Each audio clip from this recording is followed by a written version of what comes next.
Hi, I'm Dylan Cox and this is my Sunday results wrap-up. Last night saw the Battle of Quebec City between two Canadian light heavyweights, Pascal, the former WBC light heavyweight champion of the world, and former IBF super middleweight champion Lucien Bute duking it out over 12. It was expected to be a very exciting fight, but it didn't quite live up to that hype. Pascal was definitely getting the early edge on things, Bute looking a bit lackluster and still sort of recovering from that demolishing that he had at the hands of FROCH a couple of years back. And I think that really stayed with him right until the later parts of the fight. But in the 12th, somehow he managed to put on the pressure and looked on the verge of really hurting Pascal, but didn't quite manage to seal the victory for himself. He was widely outpointed by unanimous decision by Pascal. And Pascal now puts himself in a position to face fellow Canadian world champion and light heavyweight Adonis Stevenson. We'd like to see Stevenson versus Kovalev, but ultimately, if we can't get that fight, Stevenson versus Pascal makes big money for both guys in their native Canada. So where does Bute go from here? Well, it's going to be a long road back from him. To be honest, I don't know where he can realistically go. He looked like he really was showing the after effects still from that demolishing at the hands of FROCH back a couple of years ago.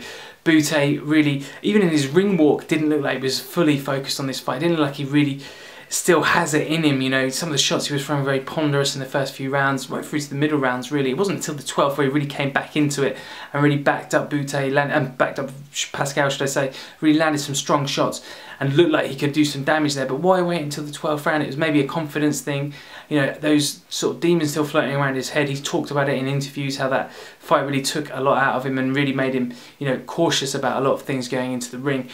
And Pascal, you know, was having success throughout the fight. Clusters of shots, just seemed to want it a little bit more, landing with that long right to the body and eventually coming away with a wide unanimous points decision. Sky didn't see it quite that way. They thought it was a lot closer than that. I mean, it was tough to score some of the rounds. There wasn't a lot going on. And like I said, it wasn't a fight that lived up to its hype. But it's still the first major fight of 2014 and it was good to have a big crowd there, 20-odd thousand.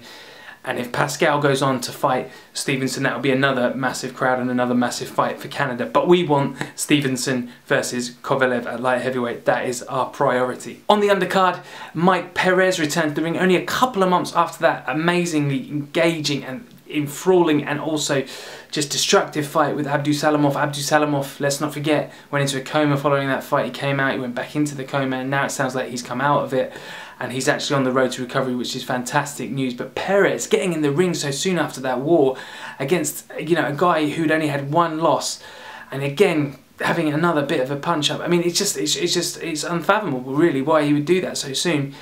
He came away with a majority draw and it just, you know, it put a blot on his record. But he's a guy that not a lot of people want to face, Mike Perez. He's the kind of guy that doesn't bring a lot to the table and he doesn't have a belt. He doesn't bring, you know, big numbers to the table for people to watch. He doesn't bring money to the table. So he's the kind of guy that's going to be avoided.